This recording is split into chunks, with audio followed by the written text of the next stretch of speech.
إن الحمد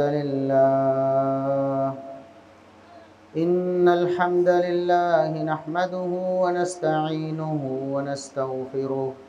ونعوذ بالله من شرور أنفسنا ومن سيئات أعمالنا. من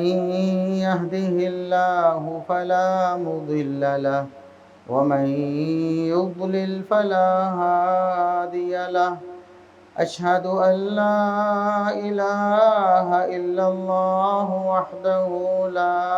شريك له وأشهد أن محمدًا عبده ورسوله. اللهم صل على محمد وعلى آل محمد كما صليت على إبراهيم وعلى آل إبراهيم إنك حميد مجيد. اللهم بارك على محمد وعلى آل محمد كما باركت على إبراهيم وعلى آل إبراهيم إنك حميد مجيد. أما بعد فيا أيها الناس ألا إن خير الحديث كتاب الله وخير الهدي هدي محمد صلى الله عليه وسلم وشر الأمور محدثاتها وكل محدثة بدعة وكل بدعة ضلالة. أعوذ بالله السميع العليم من الشيطان الرجيم من همزه ونفخه ونفثه. بسم الله الرحمن الرحيم.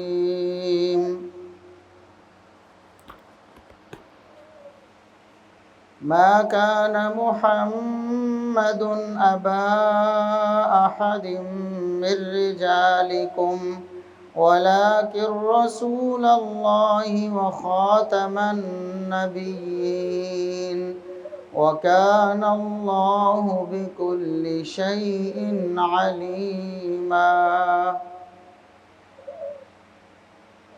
انتہائی قابل احترام سامعین و سامعات، ہر قسم کی حمد و ثنا، تعریف و تمجید، کبریائی، بڑائی، رفعت و عظمت اللہ رب العزت کے لیے جو پوری کائنات کا خالق و مالک ہے. لا تعداد بے شمار بے حد و حساب درود و سلام پیغمبر آخر الزماں خاتم النبیین والمرسلین جناب محمد الرسول اللہ صلی اللہ علیہ وسلم کی ذات اقدس پر. آج 24 مئی 2024 ہے. 26 مئی 1908 ایک دجال اور کذاب پرلے درجے کا جھوٹا شخص جس نے بر صغیر میں نبوت کا دعویٰ کیا، جس کو غلام احمد قادیانی کے نام سے لوگ یاد کرتے ہیں. 26 مئی 1908 میں وہ دنیا سے آخرت کی طرف کوچ کر کے گیا. اس کی موت واقع ہوئی اور مسلمانوں کے لیے محمد الرسول اللہ صلی اللہ علیہ وسلم کے کلمہ کو، آپ کے چاہنے والوں کے لیے یہ ایک راحت کا موقع تھا، خوشی کا عالم تھا کہ ایک جھوٹا کذاب اور دجال جس نے محمد الرسول اللہ صلی اللہ علیہ وسلم کی ختم نبوت پر حملہ کیا، وہ اس دنیا سے چلا گیا. یہ دھرتی اس نجس اور پلید شخص کے جسم سے پاک ہو گئی. اصل میں نبوت اللہ رب العزت کا ایک بہت بڑا انعام اور بہت بڑا فضل ہے، جو اللہ رب العزت اپنے چنیدہ اور منتخب افراد کو عطا فرماتا رہا ہے۔ آدم علیہ السلام سب سے پہلے نبی تھے، پھر نبوت کا سلسلہ چلتا رہا نوح علیہ السلام سے، پھر ابراہیم علیہ السلام سے، عیسیٰ علیہ السلام سے، آخر میں محمد الرسول اللہ صلی اللہ علیہ وسلم آخری نبی اور رسول بن کے دنیا میں مبعوث ہوئے۔ اور اللہ رب العزت کی نبوت کا یہ سلسلہ لوگوں کی رشد و ہدایت کے لیے تھا۔ اللہ رب العزت نے دنیا میں بسنے والے انسانوں اور جنوں کے لیے اپنی وحی، اپنی تعلیمات کا سلسلہ اپنے ان نبیوں اور رسولوں کے ذریعے قائم فرمایا اور محمد الرسول اللہ صلی اللہ علیہ وسلم پر اس سلسلے کو ختم کر دیا۔ تو نبوت کا دعویٰ کرنا بہت بڑا جھوٹ ہے محمد الرسول اللہ صلی اللہ علیہ وسلم کے بعد، کیونکہ اللہ رب العزت نے دو ٹوک الفاظ میں قرآن کریم میں بھی بتا دیا کہ محمد الرسول اللہ صلی اللہ علیہ وسلم خاتم النبیین ہیں، یعنی آپ صلی اللہ علیہ وسلم آخری نبی ہیں، آپ صلی اللہ علیہ وسلم کے بعد کوئی نبی نہیں آئے۔ اور یہ قرآن کریم کا صرف ایک مقام نہیں، بہت سارے مقامات ہیں جہاں اللہ رب العزت نے محمد الرسول اللہ صلی اللہ علیہ وسلم پر نبوت اور رسالت کو ختم کرنے کا اعلان فرمایا۔ اور خود محمد الرسول اللہ صلی اللہ علیہ وسلم نے بارہا بہت سارے موقعوں پہ بار بار اپنی امت کو بتایا کہ میں آخری نبی ہوں، میرے بعد کسی قسم کا کوئی نبی نہیں آنے والا۔ چنانچہ صحیح بخاری، صحیح مسلم اور دیگر کتب احادیث کی مستند ترین اور معتبر ترین احادیث، ان میں اس حقیقت کو بیان کیا گیا، جیسے آپ صلی اللہ علیہ وسلم نے فرمایا کہ لا نبی بعدی، میرے بعد کوئی نبی نہیں، کسی قسم کا کوئی بھی نبی نہیں۔ نبوت کا جو بھی دعویٰ محمد الرسول اللہ صلی اللہ علیہ وسلم کے بعد ہوگا وہ جھوٹا ہے، اور ایسا شخص دجال اور کذاب ہے، ملعون ہے، وہ اللہ اور اس کے رسول صلی اللہ علیہ وسلم کا دشمن ہے، اور مسلمانوں کا بھی دشمن ہے، اور مسلمانوں کے جذبات کو ٹھیس پہنچانے والا ہے۔ آپ صلی اللہ علیہ وسلم نے فرمایا کہ اللہ رب العزت نے میری نبوت جو کہ آخری نبوت ہے اس کو ایک مثال سے بیان فرمایا، جو محمد الرسول اللہ صلی اللہ علیہ وسلم نے صحابہ کے سامنے بیان فرمایا کہ میری مثال ایک ایسے محل کی سی مثال ہے۔ پہلے انبیاء گویا کہ ایک پورا محل ہے، اللہ رب العزت نے نبوت اور رسالت کا محل بنایا، ایک ایک اینٹ گویا ایک ایک نبی اور رسول ہے۔ اللہ رب العزت نے اس محل کو مکمل فرمایا، صرف ایک اینٹ کی جگہ باقی رہی۔ لوگوں کو دعوت دی گئی کہ اس محل کو دیکھو، جس طرح لوگ اپنا گھر، اپنا بنگلہ بناتے ہیں تو لوگوں کو دعوت دیتے، رشتہ داروں کو، دوست و احباب کو، کہ دیکھیں ہم نے کیسا خوبصورت اپنا گھر بنایا ہے۔ تو مثال بیان فرمائی کہ محل بن گیا، لوگوں کو دعوت دی گئی کہ آؤ دیکھو محل کیسا خوبصورت ہے، اور اپنی رائے دو اس محل کے بارے میں آپ کی کیا رائے ہے۔ محمد الرسول اللہ صلی اللہ علیہ وسلم نے فرمایا، اس مثال میں لوگ آتے ہیں، محل کو دیکھتے ہیں تو کہتے ہیں کہ سارا محل مکمل ہے، کاش کہ یہ جو ایک اینٹ کی جگہ بچی ہوئی ہے یہ آخری اینٹ بھی لگ جاتی تو محل مکمل ہو جاتا۔ محل میں اور کوئی کمی نہیں، بہت خوبصورت، بہت شاندار، بہت اعلیٰ، بہت قیمتی، لیکن یہ آخری اینٹ اگر لگ جاتی تو محل مکمل ہو جاتا۔ محمد الرسول اللہ صلی اللہ علیہ وسلم فرماتے ہیں کہ اس محل کی آخری اینٹ میں ہوں، یعنی نبوت اور رسالت کا محل جو اللہ رب العزت نے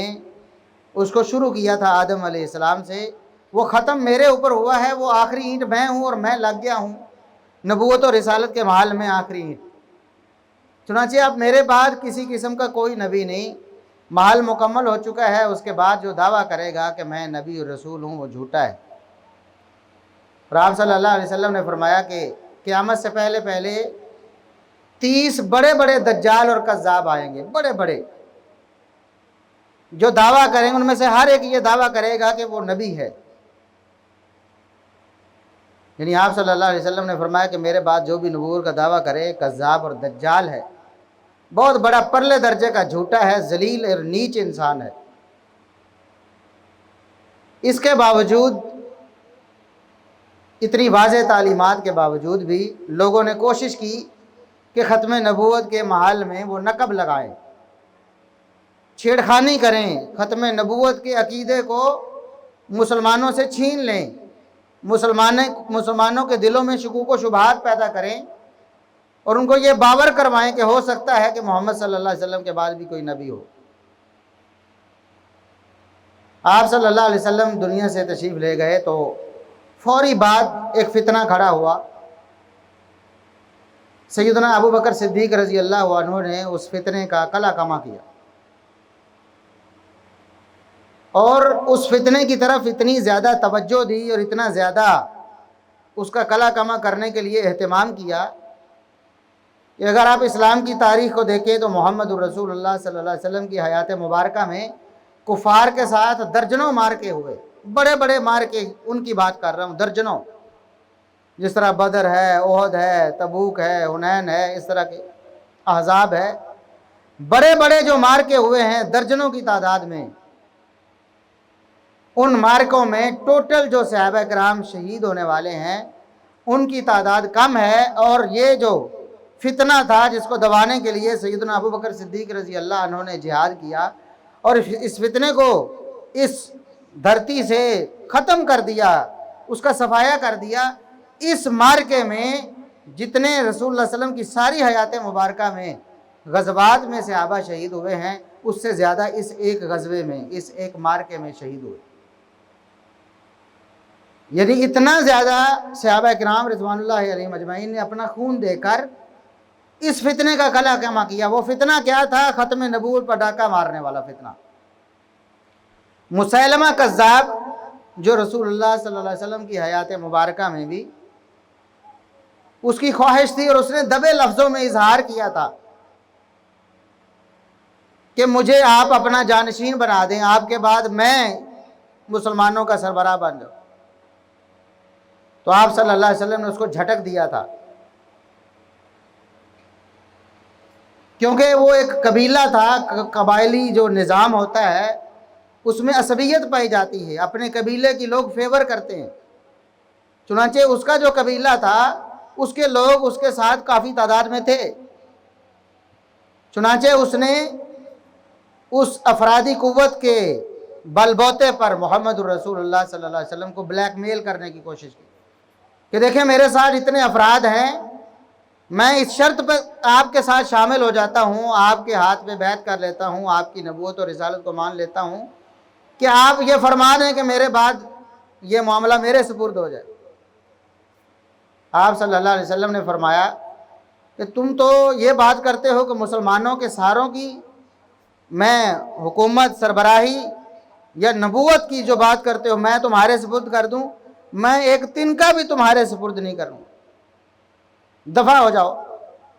اس وقت تو وہ نبوت اور رسالت کا دعویٰ نہ کر سکا، لیکن محمد الرسول اللہ صلی اللہ علیہ وسلم جیسے ہی دنیا سے تشریف لے گئے اس کو موقع ملا، اس نے اس موقع کو غنیمت سمجھتے ہوئے کہ اب اللہ کے رسول صلی اللہ علیہ وسلم دنیا سے چلے گئے ہیں، اب مسلمانوں کے جذبات کو قابو کیا جائے اور انہیں کہا جائے کہ اب رسول اللہ صلی اللہ علیہ وسلم دنیا سے چلے گئے ہیں تو اب میں نبی ہوں، اب نبوت کا سلسلہ میری طرف آ گیا ہے۔ یہ وہ نازک موقع تھا کہ ایک تو رسول اللہ صلی اللہ علیہ وسلم کے دنیا سے جانے کا غم، پریشانی صحابہ کرام سے ناقابل برداشت، اور اوپر سے کچھ لوگوں نے زکوٰۃ ادا کرنے سے انکار کر دیا، منکرین زکوٰۃ بن گئے، ان کا فتنہ، اور اوپر سے یہ فتنہ ختم نبوت پر ڈاکہ مارنے والا فتنہ۔ تو سیدنا ابوبکر صدیق رضی اللہ عنہ نے صحابہ کرام کے ساتھ مسلمانوں کو ساتھ ملا کر اس فتنے کے خلاف مارکہ کیا، ان کو تہہ تہہ کیا، ان کی گردنیں اڑائیں اور اس دھرتی سے اس فتنے کو ہمیشہ ہمیشہ کے لیے، مسیلمہ کذاب کے فتنے کو ختم کر۔ اور اتنی کثیر تعداد میں صحابہ شہید ہوئے کہ رسول اللہ صلی اللہ علیہ وسلم کے سارے عہد مبارک میں، آپ کی ساری حیات مبارکہ میں درجنوں غزوات میں اتنے صحابہ شہید نہیں ہوئے۔ کیونکہ یہ معاملہ بڑا نازک ہے، بڑا حساس ہے، یہ ہمارے دین کی، اسلام کی بنیاد ہے۔ ختم نبوت کے بغیر کوئی دین، کوئی شریعت، کوئی اسلام قابل قبول نہیں۔ پھر یہ سلسلہ تھم گیا، صحابہ کرام کے دور میں کوئی ایسا نمایاں کوئی واقعہ رونما نہیں ہوا۔ اس کے بعد پھر بعد کے ادوار میں وقتاً فوقتاً اس طرح کے فتنے سر اٹھاتے رہے اور دبتے رہے، حتیٰ کہ بر صغیر میں 1835 میں یہ دجال پیدا ہوا تھا، غلام محمد قادیانی۔ انگریز کے ساتھ اس کے روابط استوار ہو۔ پہلے تو یہ اتنا نالائق، اتنا کند ذہن کہ اس سے ایک معمولی امتحان، چھوٹے درجے کی ملازمت، جو تیسرے چوتھے درجے کی ملازمت ہوتی ہے، اس کے لیے بھی امتحان پاس نہیں کر سکا۔ لیکن پھر جیسے جیسے اس کے انگریز کے ساتھ تعلقات مضبوط ہوئے، اس نے اپنی وفاداری کا انہیں یقین دلایا، انگریز کی سپورٹ اسے حاصل ہوئی، تو آہستہ آہستہ پہلے اس نے مہدی ہونے کا دعویٰ کیا، پھر پہلے مجدد ہونے کا دعویٰ، مہدی ہونے کا دعویٰ، پھر اس نے نبوت کا دعویٰ کر دیا۔ ظاہر ہے اس وقت انگریز کا دور تھا، نہ حکومت مسلمانوں کے پاس، نہ طاقت، محکوم تھے مسلمان، مجبور تھے، غلام تھے۔ اس کے باوجود علماء نے اس کا ناطقہ بند کیا، اس کے خلاف کتابیں لکھیں، اس کے خلاف جلسے کیے، اس کو للکارا، اس کے گھر تک پہنچے، لیکن یہ ڈرپوک بات کرنے کے لیے باہر نہیں آیا، اور اپنی جہالت اور ضلالت، اپنی شرارت سے مسلمانوں کو مسلسل تکلیف دیتا رہا، اور علماء اس کا ناطقہ بند کرتے رہے۔ جو سر فہرست ہیں علماء، جنہوں نے سب سے پہلے اس کے کفر کا فتویٰ دیا۔ ظاہر ہے جب کوئی فتنہ رونما ہوتا ہے، اس کو سمجھنے میں، اس کی گہرائی تک جانے میں کچھ عرصہ لگتا ہے، اور وہ فتنہ اپنے آپ کو ظاہر کرنے میں بھی دیر لگاتا ہے۔ جیسے اس نے پہلے دعویٰ کیا کہ میں مجدد ہوں۔ ہر صدی میں اللہ رب العزت ایک شخص کو پیدا کرتا ہے، یہ رسول اللہ صلی اللہ علیہ وسلم کا فرمان ہے۔ ہر 100 سال میں ایک ایسا نمایاں عالم دنیا میں پیدا ہوتا ہے، جو پچھلی صدی میں جو عالم نمایاں تھا، اس کے عرصے، اس کے دورانیے سے لے کر اس دورانیہ تک، اس کے دنیا سے چلے جانے کے بعد جو جہالت اور جو گمراہی دنیا میں پھیلی ہوتی ہے، اور اسلامی تعلیمات تھوڑی لوگوں سے اوجھل ہوئی ہوتی ہیں، ان کو نمایاں کر دیتا ہے، دوبارہ دین کی تجدید کرتا ہے، لوگوں کو حقیقی دین بتاتا ہے، حقیقی دین سے روشناس کرواتا ہے، اور پوری دنیا میں اس کی اس کوشش اور محنت کا اثر نظر آتا ہے۔ اس کو مجدد کہتے ہیں۔ اس نے پہلا دعویٰ کیا کہ اس صدی کا مجدد میں ہوں۔ پھر اس سے بڑھ کر اس نے مہدی ہونے کا دعویٰ کیا کہ رسول اللہ صلی اللہ علیہ وسلم نے یہ بھی فرمایا ہے کہ قیامت سے پہلے میری امت میں، میری نسل میں سے ایک شخص جس کا نام محمد ہوگا اور اس کے والد کا نام عبداللہ ہوگا۔ آپ صلی اللہ علیہ وسلم کا بھی نام اس میں گرامی محمد، اور آپ کے والد کا نام عبداللہ تھا۔ فرمایا اس کا نام میرے نام پر اور اس کے والد کا نام میرے والد کے نام پر، یعنی محمد بن عبداللہ ہو، میری نسل میں سے ہوگا، یعنی سیدہ فاطمہ رضی اللہ عنہا کی اولاد میں سے، اور وہ دنیا میں آئے گا، پیدا ہوگا، بڑا ہوگا، جوان ہوگا، اللہ رب العزت اس کو قوت دے گا، طاقت دے گا، اور دنیا میں وہ عدل و انصاف قائم کرے گا۔ اس کو رسول اللہ صلی اللہ علیہ وسلم نے المہدی کا لقب دیا کہ المہدی، وہ اللہ رب العزت کی طرف سے ہدایت یافتہ ہوگا اور پوری دنیا کو ہدایت سے روشناس بھی کرے۔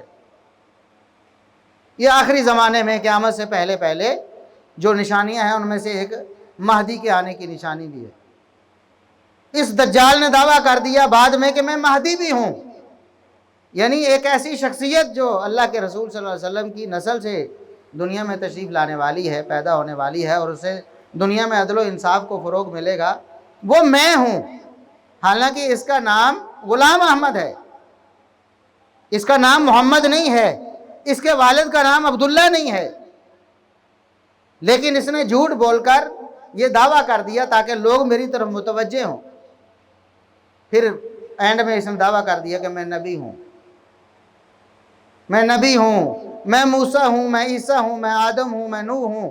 میں محمد ہوں، نعوذ باللہ ثم نعوذ۔ اس خبیث نے اپنے آپ کو محمد صلی اللہ علیہ وسلم قرار دیا کہ میں محمد ہوں۔ پھر جب علماء نے اس کا ناطقہ بند کر دیا اور یہ پریشان ہو گیا، اس کے اپنے جو حواری تھے وہ پریشان ہو گئے کہ علماء اس کو باقاعدہ چیلنج کر رہے ہیں، اس کو جھنجھوڑ رہے ہیں، للکار رہے ہیں، بلا رہے ہیں کہ باہر میدان میں آؤ،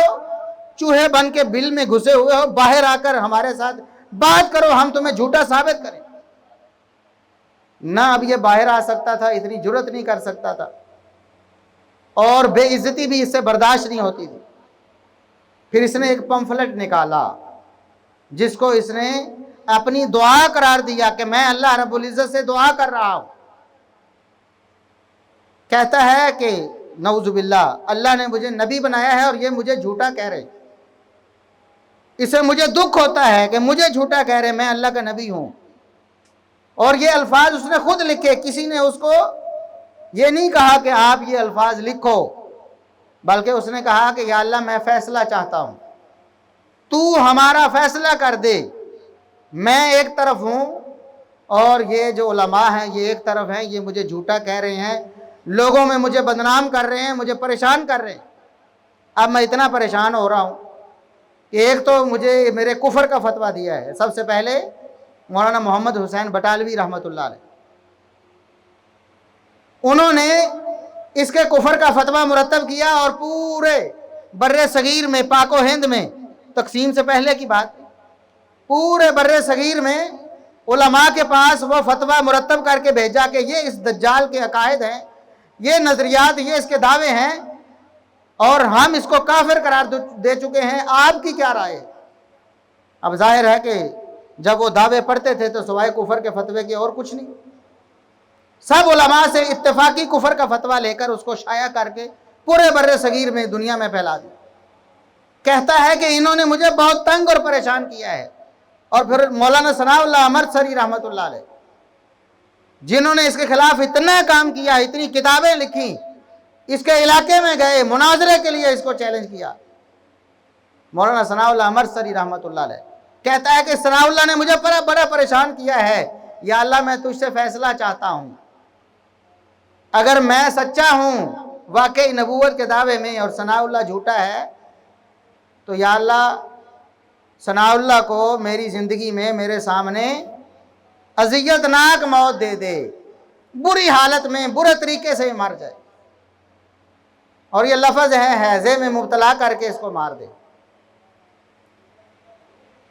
یعنی گندگی میں لتھڑا ہوا مرے، یہ اوپر سے بھی گندگی جاری ہو، نیچے سے بھی جاری ہو، ہیضے میں یہی ہوتا ہے۔ اور پھر کہتا ہے کہ یا اللہ اگر ثناء اللہ سچا ہے اور میں جھوٹا ہوں، میرے ساتھ یہ کر کے ثناء اللہ کی زندگی میں مجھے عبرت ناک موت دے دے۔ یہ اس نے پمفلٹ لکھا، خود چھاپا، خود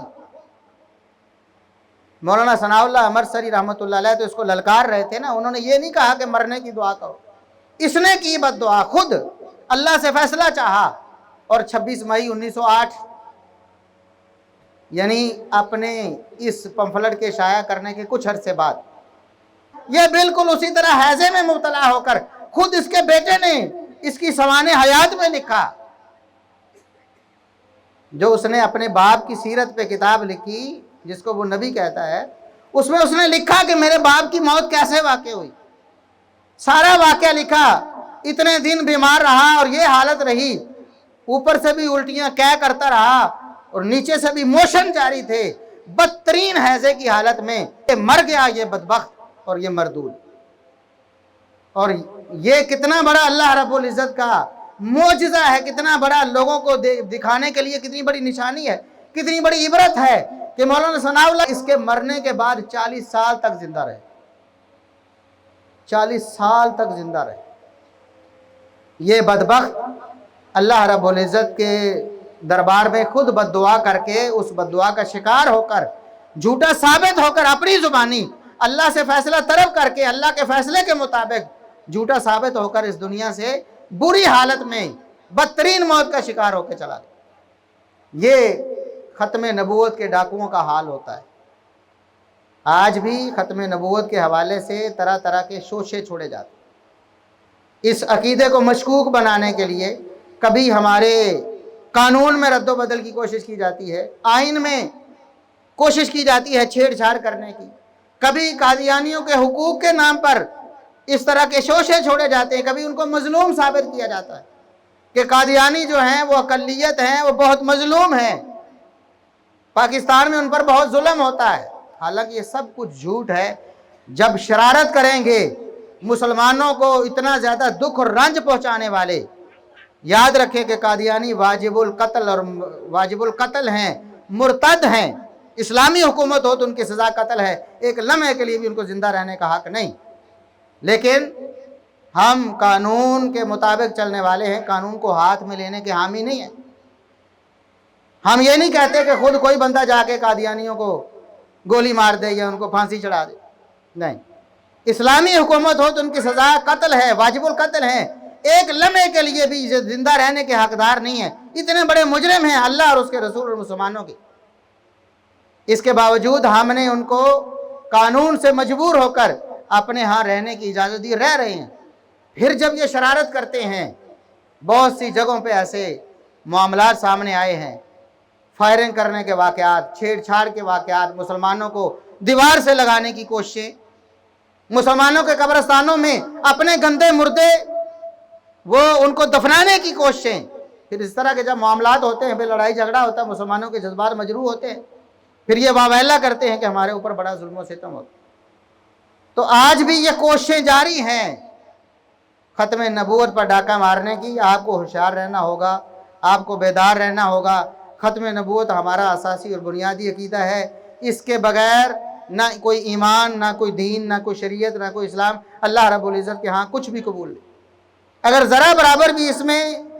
کوئی بگاڑ آ جاتا ہے یا انسان شک و شبہ میں مبتلا ہو جاتا ہے ختم نبوت کے بارے میں، یا یہ سوچ لیتا ہے شاید قادیانیوں کے پاس کوئی دلیل ہوگی، شاید نبی پاک صلی اللہ علیہ وسلم کے بعد کوئی نبی آ سکتا ہوگا،